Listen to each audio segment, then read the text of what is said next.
Hi everyone, the 2018 CHS Group Horsham Cup is happening this Saturday night. It is worth a cool $67,000 in prize money, and this will mark the 40th running of the Cup. And James, this is very interesting because it's an exciting time in greyhound racing. Just last week we previewed the 60th running of the Oz Cup, so it's just races you don't want to miss at the moment. Exactly right, spot on, Ellie. And Hecton Bale, he was blistering to win the Australian Cup last week. And how's about the great girl, Fanta Bale? Well, she's one of the favourites in Australian greyhound racing, there's no doubt about that. And she surpassed Fernando Bale as the highest stakes money earner on Saturday night with 1.3, just in excess of $1.3 million, which is staggering.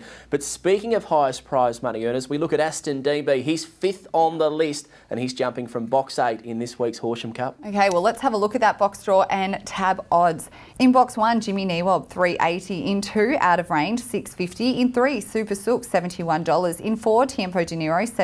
In 5, Solitary Girl, $26. In 6, Alpha Lucky has been scratched. In 7, Alpha Giorgio, $21. And in box 8, Aston DB, the short price favourite at just $1.60. The first reserve, Grigorovich, will come into the field, and the other reserve is Calendar Boy. James, 5 heats will run. Let's begin with Heat 1. Jimmy Neewob took out that race and Solitary Girl a close second. Exactly right. Well, Jimmy Neewob, he jumped from box number 1. He was fresh off a run in Sydney going around in the Bulleye Gold Cup just last week.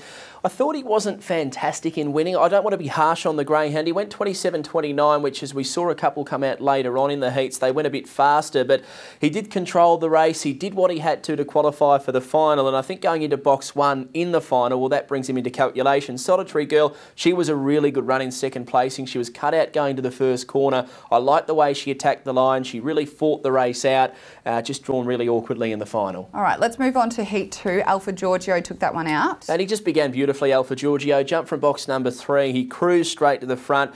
Calendar Boy shifted up the track in the early part, just giving Alpha Giorgio that room to move.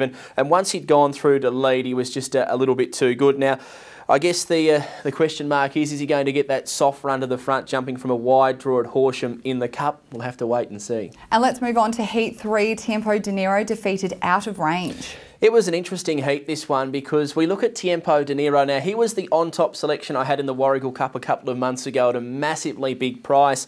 He missed the kick in the final, but he can be very, very hit and miss. Now, he produced the fastest of all of the heats, going 27.06. If he can begin like he did in the heat, Tiempo De Niro, he's a massive player on Saturday night. The other of the runners in this race qualifying was Out of Range, and he just looked a little bit sticky through the run. He just struggled to get around the Horsham 485. Now, I think he'll be much improved for the look at the track. He draws pretty well in box number 2 in the final. He's already a dual Group 1 winner and he's only 25 months of age, so you'd expect Out of Range to be a big improver and big player on Saturday night. And in Heat 4, Super Sook was the star. He was the star, and he wasn't the star in the market either. He was $41 with tab.com.au. The Paramutuals, I think he's bigger for the final. You just said a moment ago at about 70s, is that right? Yeah, $71. Look, he did everything right in the heat. He wasn't great away, but he held his nerve on the inside. He poked through, and when there's a little bit of a traffic jam, he raced on to win in 27.34. Look, he's going to need luck in the final, there's no doubt about that. He's the oldest greyhound in the race, so you'd expect he's got a little bit of experience on his side and he could be the smoky. Okay, and now let's discuss the favourite, Aston DB, Heat 5. Oh, wasn't he fantastic? Yeah. Now, we've got some stats on Aston DB. This greyhound has not missed a place in 25 runs dating back to July 2017. Now, I'm not sure if I should claim that stat or if I should give it to Andrew Copley at GRV who gave it to me, but very, very interesting. Jumping from box number 3 in his heat, he was fantastic. He rolled to the front early on. Nangar Warrior took the heat to him in the early part of the race. They had a great duel, but you could just see his class prevail. He wound up, took the lead approaching the home corner, and he blazed away to win in 27.09. It was a scintillating win.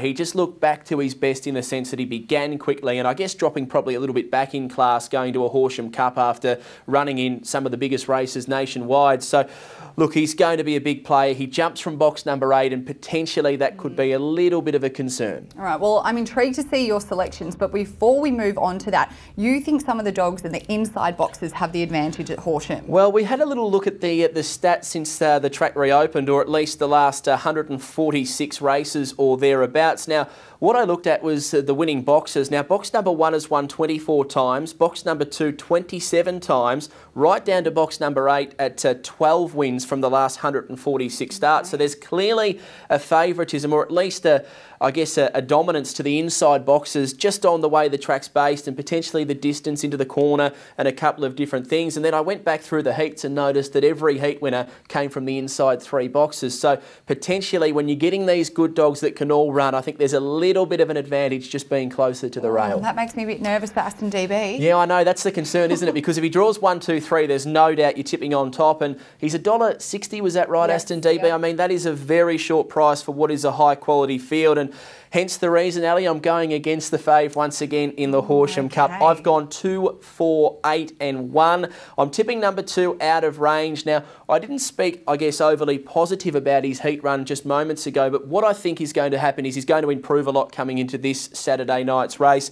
He looked a little bit green. He was learning his way. He was feeling his way around Horsham, and I think he's clearly going to be the improver this week, and he can take the step up and win the Horsham Cup. The second I've gone with 4 Tiempo De Niro. Well, if he begins like he did in the heat, he's an obvious play, but if he misses it like he can do, he's going to be up against it. For third, I've gone the Star Aston DB out in box number 8. If he can get a clear run at them, I think if there is one greyhound who can handle box 8, it could be Aston DB. He can whip down the outside and put himself into the action. And for fourth, I've gone with 1 Jimmy Neewob. Now, as I said, I was a little bit disappointed in his heat run, and potentially that trip to Sydney just last week might have taken a little bit of the edge off him. So I think he could improve as well. But I've gone 2, 4, 8 and 1. Beautiful. 2, 4, 8 and 1 for your selections.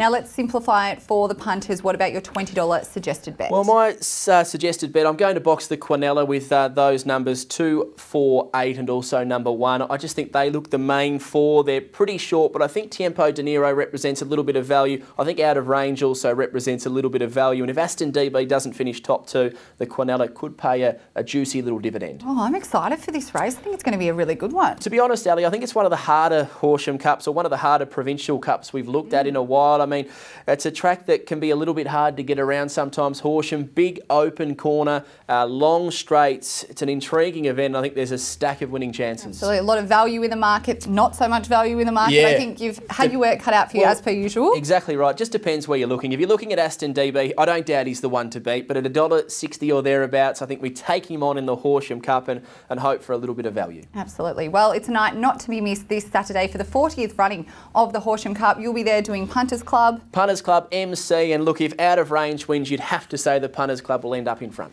Well, it's going to be a fantastic night. We'll see you at the Horsham Cup this Saturday night. And for all the best form guides, you can head online to grv.org.au.